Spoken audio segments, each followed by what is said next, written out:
నమస్తే. నేను మీ కుప్ప పద్మిని. ఇన్నాళ్ళు మీ సపోర్ట్‌ని నాకందిస్తూ, మీ ప్రేమని నాకందిస్తున్న ప్రతి ఒక్కరికి కృతజ్ఞతలు. ఇప్పుడు చూడబోతున్న ఈ వీడియో కూడా ఖచ్చితంగా మీకు ఉపయోగపడుతుంది.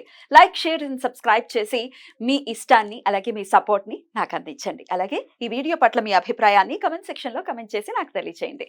నమస్తే. నమస్తే. Welcome to our channel. నేను పద్మిని. ప్రస్తుతం పాటు ప్రముఖ ఆధ్యాత్మికవేత్త, వాస్తు జ్యోతిష పండితులు, లలిత ఉపాసకులు, వాస్తు జ్యోతిష శిక్షణ నిపుణులు బ్రహ్మశ్రీ నానాజీ పట్నాయక్ గారు మనతో పాటు ఉన్నారు. మాట్లాడదాం. సార్ నమస్తే సార్. శ్రీమాత్రే నమః. బాగున్నారా సార్? అద్భుతంగా ఉన్నాను. Right sir. సార్ కొంతమంది అంటూ ఉంటారండి. మేము పూజలది ఏమి నాకు పెద్ద దేవుడి మీద ఏం నమ్మకం లేదు. ఎండ్ ఆఫ్ ది డే మనం మంచిగా ఉండాలి. మనం మంచిగా ఉంటే చాలు. లోకహితం కోరుకుంటే చాలు. దేవుడైనా పూజలు తీసుకుంటాడా? లేకపోతే ప్రసాదాలు పెడితే ఆయనేమైనా తింటాడా? అసలు పూజలు చేయాల్సిన అవసరం లేదు. ఎండ్ ఆఫ్ ది డే మనం మంచిగా ఉండాలి. అదే సీతమ్మ వాకిట్లో సిరిమల్ల చెట్టు సినిమాలో ప్రకాష్ రాజు లాగా మంచిగా ఉంటే చాలు అన్న కాన్సెప్ట్ లో కొంతమంది ఉంటారు. ఇంకా ప్రకాష్ రాజ్ అందులో పూజలు కూడా అందులో ఆయన చేస్తారు. చక్కగా శ్రీరామనవమి ఉత్సవాలు చేస్తాడు ఆయన. కొంతమంది కొంచెం ఇదిగా లేదు, అవసరం లేదు, పూజలు అవసరం లేదు, అవునండి. లెట్స్ బి గుడ్ అనే కాన్సెప్ట్ లో ఉంటారు. ఇంకొంతమంది అసలు దేవుళ్ళేది ఏం లేదు అనే వాళ్ళు ఉంటారు. అసలు ఎట్లా చూస్తుంది, మీరైతే ఎలా చూస్తారు సార్ ఈ ప్రత్యేకమైనటువంటి అంశాన్ని? తప్పకుండా మీరు మంచి ప్రశ్న వేశారు. ఎందుకంటే మంచితనంగా ఉండాలని ఎవరైతే ఉంటున్నారో అది కూడా భగవంతుడు చెప్పిందేనండి. శ్రీకృష్ణ పరమాత్మ చాలా స్పష్టంగా చెప్పాడు, నువ్వు ఎలా ఉండాలి, ఎలా నడుచుకోవాలి, నీ ఆలోచన విధానం ఎలా ఉండాలని ఒక చాలా పెద్ద విషయం చెప్పాడు ఆయన. అసలు భగవద్గీత మొత్తం కనుక విన్నట్లయితే అసలు మంచిగా కాదు ఇంకా ఎలా ఉండాలో కూడా తెలుస్తుంది మంచితనంతో పాటు. అయితే ఇక్కడ చాలా మందికి ఈ కాన్సెప్ట్ ఏంటంటే, అవును నేను చాలా మంచిగా ఉంటే సరిపోతుంది కదా, ఎవరిని ఇబ్బంది పెట్టకుండా మంచిగా ఉంటే సరిపోతుంది. ఎగ్జాక్ట్లీ కరెక్ట్, అందులో ఎటువంటి డౌట్ లేదు. ఏంటి పరోపకారం పరోపకారం పుణ్యం, పరపీడనం పాపం అని మనకు వేదం చెప్పింది ఒకే లైన్ లో. అయితే ఇక్కడ ఇంకొక దీనితో పాటు ఉన్నటువంటిది ఏమిటంటే, మంచిగా ఉంటే సరిపోతుంది, నేను పూజ గదిలోకి వెళ్ళక్కర్లేదు, పూజ చేయక్కర్లేదు అని అనుకుంటున్నారు. కానీ ఇక్కడ నువ్వు పూజ చేసేది ఎందుకు అనేది మనం అర్థం చేసుకోవాలి. మనం ఒక బ్యాంక్ వెళ్తామమ్మా, ఎవరినో పెన్ అడుగుతాం, లేకపోతే ఎగ్జామ్ రాస్తే ఎవరినో పెన్ అడుగుతాం, పెన్ ఇవ్వగానే థ్యాంక్స్ చెప్తాం. జస్ట్ మీకు అవసరం ఉన్నందుకు, మీరు అడిగినందుకే ఒక పెన్ ఇచ్చినందుకే థ్యాంక్స్ చెప్తున్నాం కదా. లేదా ఇంకొక దగ్గర ఇక్కడ సంథింగ్ ఎక్కడైనా మనకి ఏదైతే ఎందుకు మనకి జొమాటో అవి తెస్తారో అది తీసుకొచ్చేస్తారు, థ్యాంక్స్ చెప్తాం. థ్యాంక్స్ ఎందుకు చెప్తున్నాం మనం?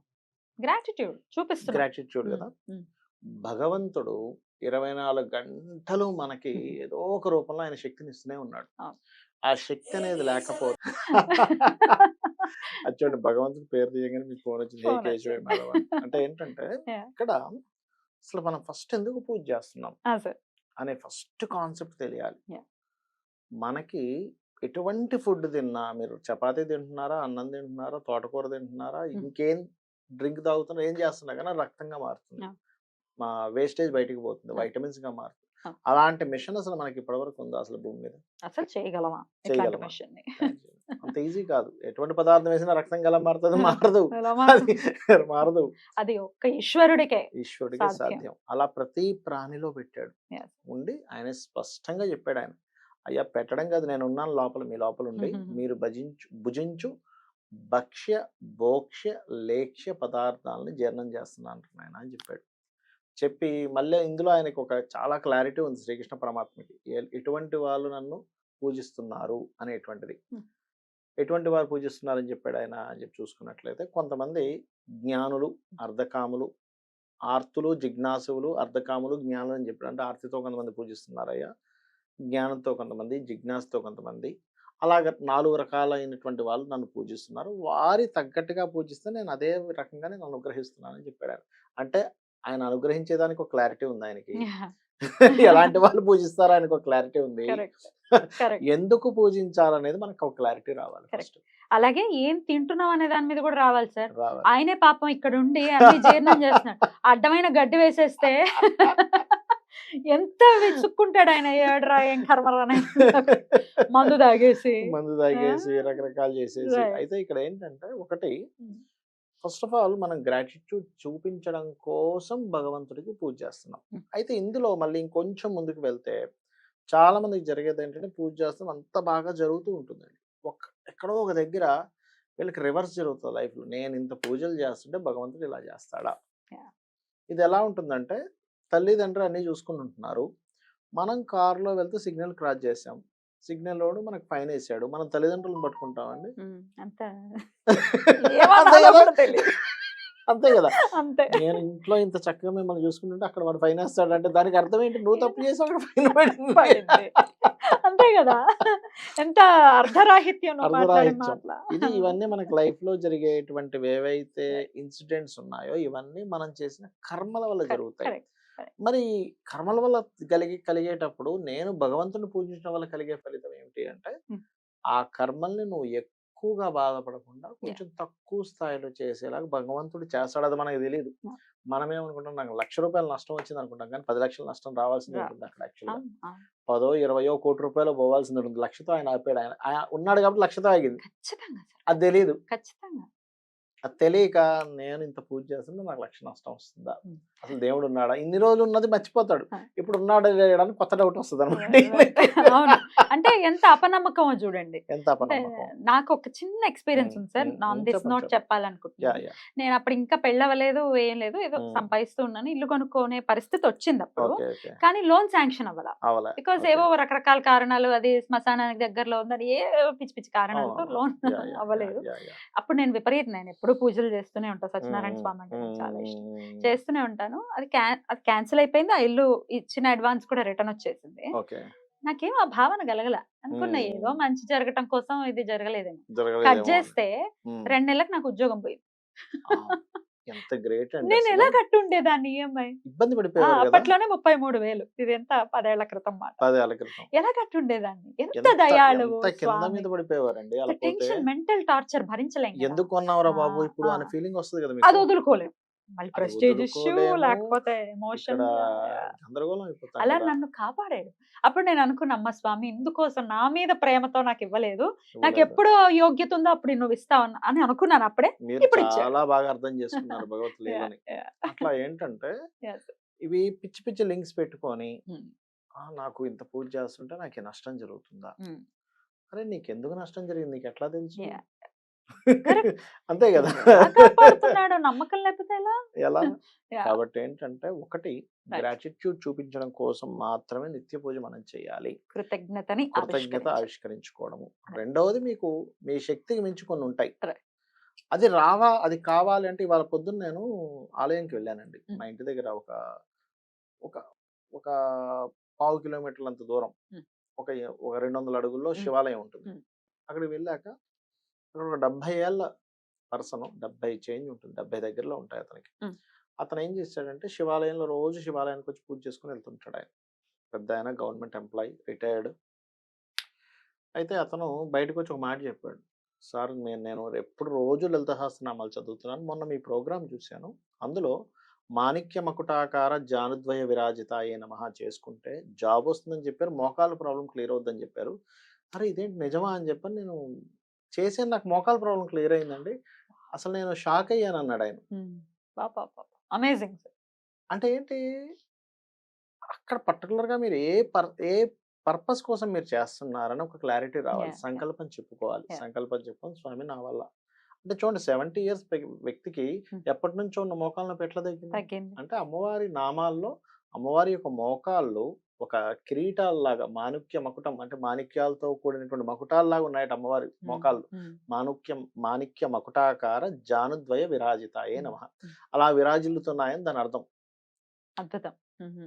అంటే ఏంటి? హ్మ్. అది ఆయన అర్థం చేసుకున్నాడు, చేసాడు. నాకు రిజల్ట్ వచ్చిందని పొద్దున్న నాకు చెప్పాడు నేను టెంపుల్‌కెళ్ళేసరికి. ఎంత ఆనందం అసలు. నేను అన్నాను, "అయ్యా మీకు నిజంగా మీకు హ్మ్. మీరు హ్మ్. చెప్పారు చూసారా మళ్ళీ ఆ! నాకు నేను యాహ్! కనపడగానే అది ఇంకా గొప్ప విషయం" అన్నాను నేను. బ్యూటిఫుల్. అలా ఎక్స్‌ప్రెస్ చేయాలి గదా! ఎక్స్‌ప్రెస్ ఇంకో చేయగలగాలి 10 కదా! మందికి ఉపయోగపడుతుంది గదా! ఇలా మనకి చాలా మంది చెప్తుంటారండి హ్మ్. వాట్సాప్‌లో నేను హ్మ్. అది చేశాను, ఉద్యోగం వచ్చింది, ఇది చేశాను, డబ్బులు పోలేదు. అంటే అట్లాంటివి నేననేది చెప్పండి ఏంటంటే సార్. ఎందుకంటే యాహ్! ఇన్‌స్పైర్ అవుతారు. కొన్ని వందల వేలు ఉన్నాయండి నా దగ్గర. అంటే నేననేది ఏంటంటే హ్మ్. నీకు ఎప్పుడూ నిన్ను కాపాడుతూ భగవత్ శక్తి ఉంది. రైట్. నీకు తెలియకుండానే కొన్ని నువ్వు మిస్‌గైడ్ అవుతూ ఉంటావు. హ్మ్. ఏదో తినకూడదు తినడం వల్ల నీకు హెల్త్ ఇష్యూ రావచ్చు. రైట్.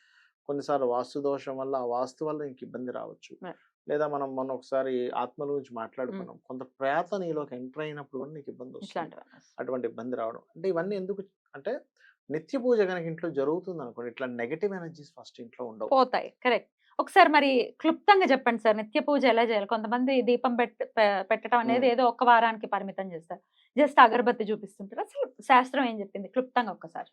పంచోపచారాలతో చేయాలి, చాలా తక్కువ స్థాయిలో అంటే, లేదా షోడశోపచారాలతో.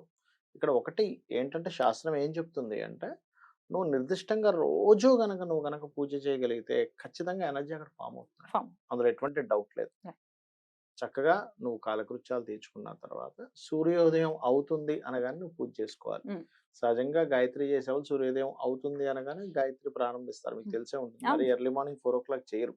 చేసినా కూడా అక్కడి నుంచి కంటిన్యూ సూర్యోదయం కనెక్ట్ అవ్వాలి, మధ్యాహ్నం కానీ సాయంత్రం కానీ, సాయంత్రం సమయంలో కానీ. మొట్టమొదటిగా ఏంటంటే పంచాయతనం మీకు తెలిసే ఉంటుంది. శక్తి ఆరాధకులు అయితే అమ్మవారిది, గణపతి ఆరాధకులు అయితే గణపతిని మధ్యలో పెట్టి మిగతా అన్ని 4 చుట్టూ పెడతారు. శివుడు, తర్వాత సుబ్రహ్మణ్యేశ్వర స్వామి, గణపతి, ఈశ్వరుడు, విష్ణువు, అలాగే సూర్య భగవాను పెడతారు. 5 పెడతారు. అలాగా మనకి ఆదిశంకరాచార్యులు వారు చెప్పింది ఏమిటి అంటే, ఇవి ఉండాలి. ఇవి ఎందుకు ఉండాలి? పంచాయతం ఎందుకు ఉండాలి అంటే, సూర్యుడు ఆరోగ్యానికి, మనం ఏం చేసిన ఆరోగ్యమే కదా కావాలి. విష్ణువు నడిపించేవాడు విష్ణువు, మనం ఏ పని చేయాలన్నా శక్తి ఉండాలి. మీకు ఏదైనా కంప్లీట్ అవ్వాలంటే శివుడు, అంతే కదా. అంతే. మీకు ఏం చేయాలన్నా మళ్ళీ శక్తి ఉండాలన్నా మళ్ళీ అగైన్ సుబ్రహ్మణ్యేశ్వర స్వామి. అమ్మవారి అనుగ్రహము, సుబ్రహ్మణ్యేశ్వర స్వామి యొక్క శక్తి. ఏ ఆటంకం కలగకుండా గణపతి కావాలి. అయిపోయింది. అది కావాలి కాబట్టి పర్టికులర్ గా అవి చేయండి అని చెప్పారు. వాటికి మీరు అష్టోత్తరం చేసుకోవచ్చు. మనసులో నాకు నోరు తిరగదు అని అనుకుంటే జస్ట్ ఓం మహాగణాధిపతయ నమః అనుకుని కూడా వేసుకోవచ్చు. కానీ సిస్టమేటిక్ గా అంటే మీరు గోవిందనామాలు ఇవన్నీ చదువుకోవడము, దాని తర్వాత లలిత చదువుకోవడం, అంటే మీకు ఉండేటువంటి టైంని, సమయాన్ని తీసుకోవాలి. కానీ సింపుల్ గా అంటే మొట్టమొదటిగా మనం కేశవనామాలు చదువుకొని, మనం ఆచమనం చేస్తాం, కేశవనామాలు చదువుకొని గణపతి పూజ చేసుకొని మీ ఇష్టదైవానికి సంబంధించిన ఏదైనా స్తోత్రాలు, నాకు అవేమి తెలియవు, నాకు నోరు తిరగదు అనుకుంటే అమ్మవారి ఆరాధకులు అనుకోండి, ఓం శ్రీమాత్రే నమః అని ఒక 10 నిమిషాలు కుంకుమతోనూ అక్షింతలతోనూ చేయండి. చేసిన తర్వాత మనకి ఖచ్చితంగా హారతి ఇవ్వడం కానివ్వండి, అగరబత్తి వెలిగించడం కానీ, మనకి ఇవి కంపల్సరీ నైవేద్యం పెట్టండి. ఏదో ఒక నైవేద్యం పెట్టండి. ఏదంటే పంచదారతో పెట్టుకోవచ్చు, ఒక ఫలం పెట్టుకోవచ్చు, ఏదైనా పెట్టుకోవచ్చు. సింపుల్ గా ఈ 4-5 విషయాలతో కూడా కంప్లీట్ చేసుకోవచ్చు. అదే మీ కంపల్సరీ మీరు చాలా పెద్ద పెద్ద మీకు దాన్ని ఏమంటారు అనుష్ఠానాలు కావాలి అని ఎక్కడ చెప్పలేదు.